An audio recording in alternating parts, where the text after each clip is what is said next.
मदुरई से बड़ी खबर आ रही है और खबर क्या है, एक दिल दहलाने वाला वीडियो सामने आया है जहां एक तेज रफ्तार कार ने साइकिल सवार को जोरदार टक्कर मारी। मदुरई से यह तस्वीर सामने आई है जहां हाईवे पर एक तेज रफ्तार कार पहले साइकिल सवार को टक्कर मारती है।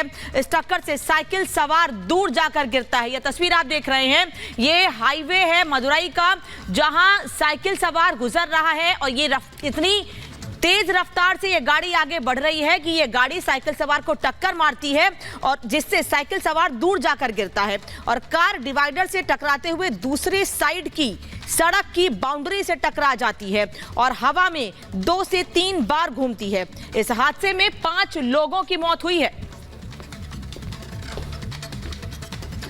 ये तस्वीर आपको दिखा रहे हैं, ये भीषण हादसा, दिल दहलाने वाली तस्वीर मदुरई की है। मदुरई हाईवे पर यह हादसा हुआ है। एक तरफ ये गाड़ी देखिए कितनी तेज रफ्तार से आगे बढ़ रही है और जोरदार टक्कर इस बाइक सवार, इस साइकिल सवार शख्स को मारती है और उसके बाद टकराकर दूसरी तरफ जाकर गिरती है जिसमें 5 लोगों की हादसे में मौत हो गई। तो ये तस्वीरें अब हम आपको दिखाते हैं बड़े करीब से कैसे यह हादसा हुआ। यहां आप देखिए गाड़ी बड़ी तेज रफ्तार में आती है और यहां एक शख्स को टक्कर मारती है। जिस शख्स को यहां टक्कर मारी थी वो यहां पर गिरता है और इस पूरे हादसे में ये देखिए आप, तेज रफ्तार कार है, समझ नहीं आता, सीधा समझ आ रहा है कि उसने पूरी कंट्रोल में गाड़ी नहीं की और कंट्रोल खोने के बाद यह भीषण हादसा हुआ है और इसी हादसे को लेकर अब आगे की जांच और कार्रवाई भी की जा रही है। बहरहाल आगे बढ़ेंगे और इस वक्त आपको एक बड़ी खबर बता दें, अलवर से जहां इंक बनाने वाली फैक्ट्री में भीषण आग लगी है। आग बुझाने के प्रयास किए जा रहे हैं, दमकल की कई गाड़ियां मौके पर मौजूद हैं। आग बुझाने के प्रयास किए जा रहे हैं, ये तस्वीरें हम आपको दिखा रहे हैं। आग का तांडव और फैक्ट्री है, जाहिर सी बात है ज्वलनशील पदार्थ वहां पर होगा, यानी आग फैलती जा रही है। इसी वजह से कई गाड़ियां दमकल की वहां पर पहुंची हुई हैं और आग बुझाने के प्रयास अनामिका किए जा रहे हैं। इंक बनाने वाली फैक्ट्री है जिसमें भीषण आग लगी है, यह तस्वीर इस वक्त आपको दिखा रहे हैं और क्योंकि आसपास के इलाके में यह आग ना फैले इस वजह से जल्द इस आग पर काबू पाने की कोशिशें भी की जा रही हैं। दरअसल इंक बनाने की यह फैक्ट्री है जिसमें आग लगी है। कारण क्या है आग लगने का, इसकी भी जांच की जा रही है, लेकिन अब यह तस्वीर देख रहे हैं जिससे समझ सकते हैं कि यह आग अगर और ज्यादा फैलती है तो आसपास के इलाकों को भी नुकसान हो सकता है। इसीलिए इस आग पर काबू पाने की जल्द से जल्द कोशिश की जा रही है। एक और बड़ी खबर संदेश खाली से, संदेश खाली केस की जांच करेगी सीबीआई। बड़ी खबर, कोलकाता हाईकोर्ट ने जांच के आदेश दिए हैं और संदेश खाली का पूरा मसला कोर्ट में पहुंचा था। कोर्ट ने पहले भी फटकार लगाई थी जब मुख्य आरोपी शाहजहां शेख की गिरफ्तारी नहीं हो रही थी, इसको लेकर भी कोर्ट ने फटकारा था और अब महिला अत्याचार केस की सीबीआई जांच की जाएगी। कोलकाता हाईकोर्ट ने इस मामले में सब कुछ सुनने के बाद अपना आदेश दिया है और अब सीबीआई इस मामले की जांच करेगी, यानी एजेंसी पहुंचेगी संदेश खाली और वहां पर पीड़ित महिलाओं के साथ क्या अत्याचार किया जा रहा था इस बारे में जांच की जाएगी। इस दिशा में जांच को आगे बढ़ाया जाएगा। आपको यह भी बता दें, संदेश खाली का मुख्य आरोपी कैसे भाग रहा था। शाहजहां शेख टीएमसी का नेता है और उसको लेकर भी हाई कोर्ट ने, माफ कीजिएगा, बड़ी सख्त टिप्पणी की थी और उसके बाद शाहजहां शेख की गिरफ्तारी हुई थी। मामला आगे बढ़ा और सीबीआई जांच की सिफारिश भी की गई। संदेश खाली को लेकर अब सबसे बड़ी और अहम खबर यही कि सीबीआई अब जांच करेगी।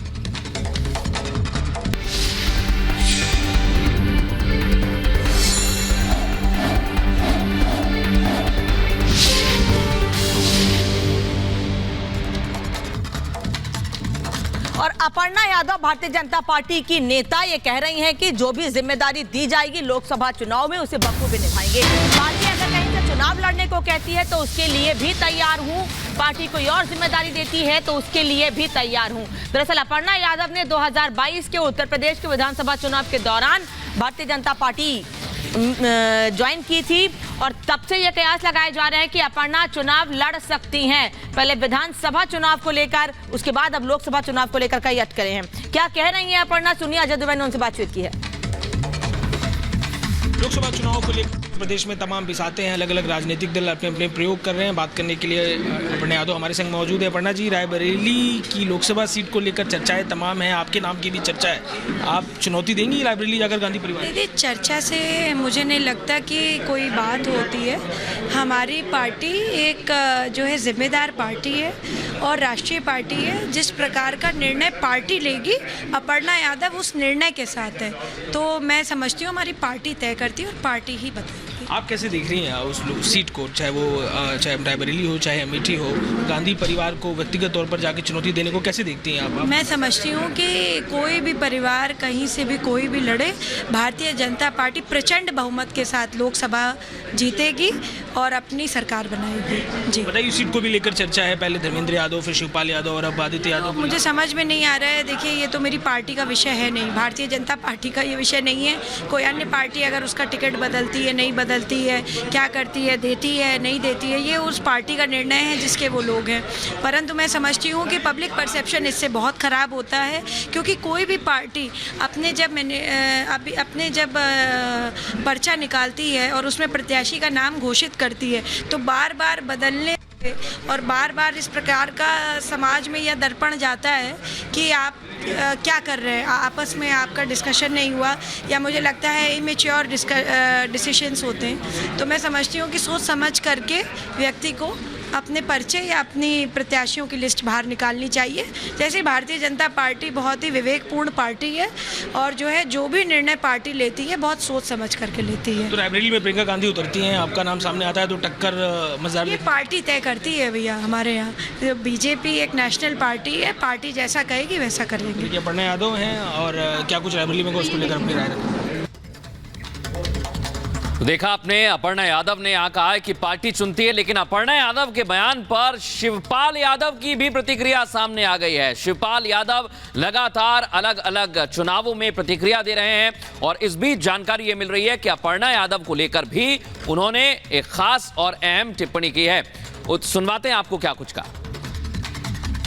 ये अब देखिए, नौ दुर्गा आने वाले हैं ना, नौ दुर्गा में होगा, नौ दुर्गा में होगा नामांकन 15 तारीख को होगा।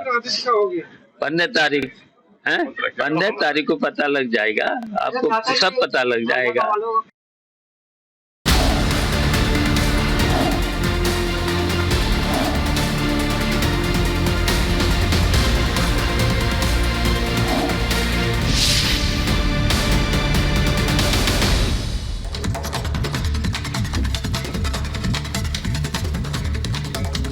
दिल्ली के मुख्यमंत्री अरविंद केजरीवाल की मुश्किलें कम होने का नाम नहीं ले रही हैं। वकील से मिलने की याचिका पर राउज एवेन्यू कोर्ट ने केजरीवाल की याचिका खारिज कर दी, तो दिल्ली बीजेपी ने अरविंद केजरीवाल के इस्तीफे की मांग को लेकर प्रदर्शन किया है। वहीं सुप्रीम कोर्ट में उन्होंने राहत के लिए अब गुहार लगाई है। तो अरविंद केजरीवाल की मुसीबत कम होने का नाम नहीं ले रही है। एक के बाद एक झटके उन्हें लग रहे हैं। कोर्ट की कठिन टिप्पणियां भी हमने देखी हैं।